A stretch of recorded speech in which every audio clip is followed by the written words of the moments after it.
हमारे चैनल से जुड़ने के लिए YouTube पर लिम्रा एजेंसी सब्सक्राइब करें।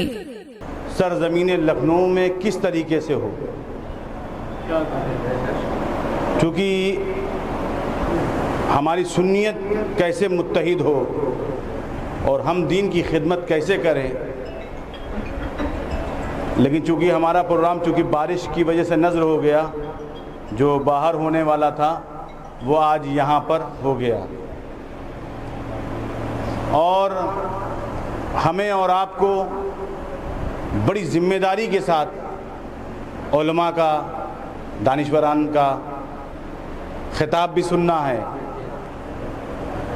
क्योंकि सरकार मखदूम अशरफ जहांगीर समनानी की ज़ात मुक़द्दसा से ये मंसूब है। तो हम कोशिश यही करेंगे कि अहले बैत अतहार की शान में कलाम कहे जाएं, उनकी बात की जाए, उनका जिक्र किया जाए, उनके चर्चे किए जाएं और उनकी गुफ्तगू की जाए। चूँकि जिधर अली अली का जिक्र होता है, जहाँ अबू बकर का जिक्र होता है, जहाँ उमर का जिक्र होता है, जहाँ उस्मान का जिक्र होता है, जहाँ अहले बैत और सहाबा का जिक्र होता है, वहाँ अल्लाह की रहमतों का नुज़ूल होता है। जाहिर सी बात है कि हमारी ज़िंदगी, जो हमारी ज़िंदगी है, अगर हमारे लिए हमारी ज़िंदगी है तो सिर्फ ज़िंदगी है। अगर हमारी ज़िंदगी हमारे लिए है तो ज़िंदगी है, और अगर अल्लाह उसके महबूब के लिए है तो ये बंदगी है।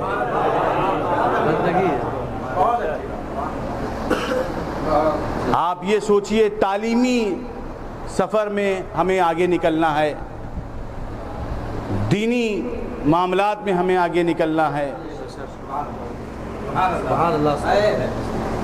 और हमारी ज़िंदगी को किस तरीके से हमें गुजारना है, ये समझ लिए ये सूफिया इकराम की तालीमात ही से हमें मिला है। बेशक बेशक बेशक।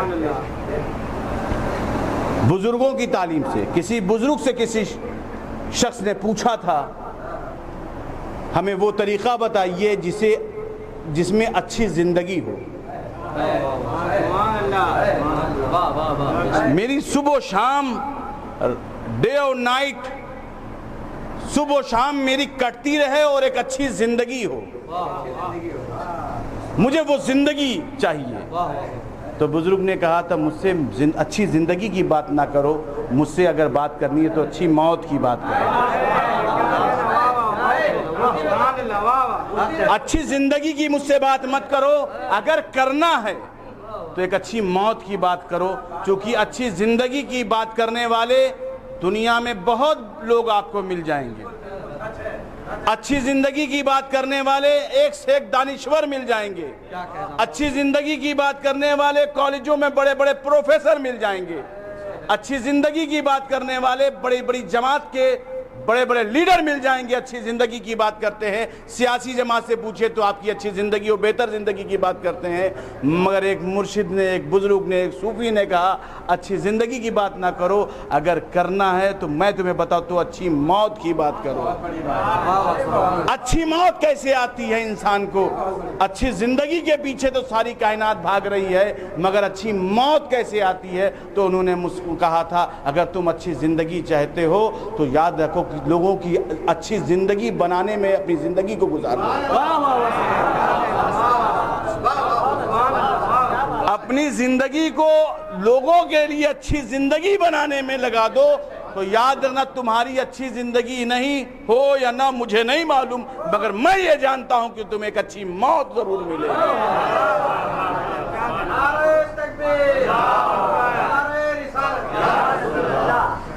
हज़रात मोहतरम, एक अच्छी मौत की फ़िक्र करना चाहिए। लोग अच्छी ज़िंदगी की फ़िक्र कर रहे हैं।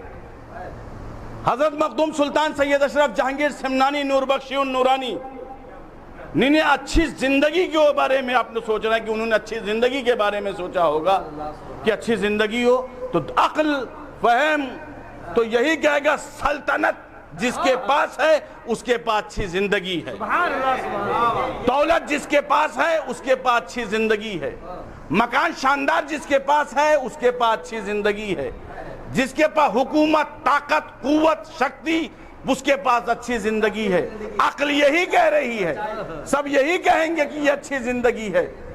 मगर मैं आपको बताऊं, मखदूम अशरफ जहांगीर सिमनानी ने अपनी जिंदगी के फैसले किए और सिमना में हुकूमत भी की, जहाद भी किया, जंग भी किया और अपने तमाम सिस्टम को भी उन्होंने चलाया, मगर आखिरी में उसे छोड़ दिया और पूरी दुनिया को जिंदगी का फलसफा समझा गए कि अगर मैं सिमनान के तख्त पर होता तो सिर्फ फकत सिमनान का सुल्तान होता, अगर मैं सिमनान के तख्त पे होता तो फकत मैं सिमनान के का ही सुल्तान होता। मगर मखदूम अशरफ जहांगीर सिमनानी ने तख्ते सल्तनत को ठोकर मार करके दुनिया को बता दिया, अशरफ की हुकूमत सिर्फ समनान में नहीं बल्कि सारे जहान में है।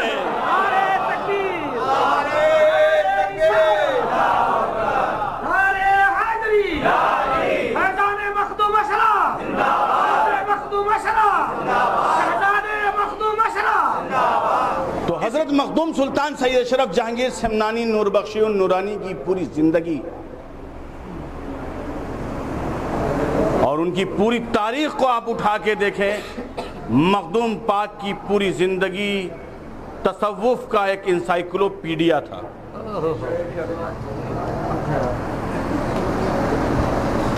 सिर्फ यही बात नहीं थी कि मखदूम पाक की ज़िंदगी को आप उठा के देखें, आप तारीख़ को उनकी उठा के देखें, चूँकि आप हम उर्से मखदूमी मना रहे हैं। सुल्तान अशरफ जहांगीर सिमनानी का ख़ास करम है और वो भी आप किसी और पैलेस में नहीं मना रहे हैं, आप सिमना पैलेस में मना रहे हैं।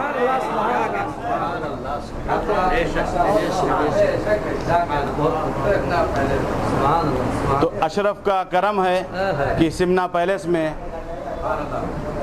और जश्न मखदूमी मनाया जा रहा है और अल्हम्दुलिल्लाह वालिद बुजुर्गवार की सरपरस्ती में, चूँकि वाली साहब की पूरी ज़िंदगी में असल में वाली साहब जो कहना चाहते हैं तो अब हम बच्चों का हक़ होता है कि बाप की सारी बातें बच्चे कहें,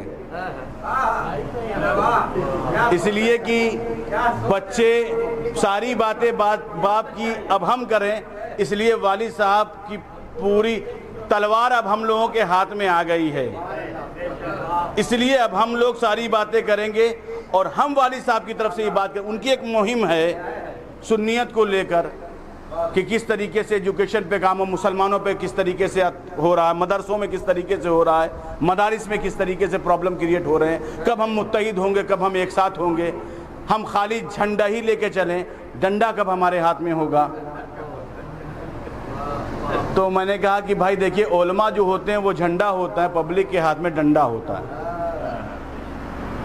तो ये हमेशा हवा में रहते हैं और पब्लिक के हाथ में डंडा होता है। जब ये उलमा को अपना पेशवा मानेंगे, अपना हाकम मानेंगे, तो इंशाअल्लाह ताला उससे दीन की खिदमत होगी। सही मानों में ये है कि मखदूम अशरफ जहांगीर सिमनानी जैसी ज़ात, हज़रत मखदूम शाह मीना जैसी ज़ात और मखदूम शेख सारंग जैसी ज़ात, अरे हमारे पास बारिशे देवा हैं, क्या है, हमारे पास बारिशे देवा हैं, हम लेवा वाले पीर नहीं, हम देवा वाले पीर हैं। हमारे असलाफ ने, हमारे बुजुर्गों ने, हमारे अगर सागर में भी आना आ जाती है तो गरीब नवाज अपने कासे में पूरे सागर को ले लेते हैं। हम जिस औलियाए कामिलीन और सूफिया और उर्फा के मानने वाले हैं, जिन्होंने फना और बका के फर्क को समझा दिया कि फना किसे कहते हैं, बका किसे कहते हैं, बड़े बड़े मदरसों में फना और बका के फलसफे को न समझा पाए, लेकिन हम साबिर पिया कलेरी की शान मुक़द्दसा का क्या कहना, उन्होंने समझा दिया कि फना क्या है, बका क्या है। कहीं जो जनाजे में है वो फना है और जो नमाज पढ़ा रहा है वही बका है।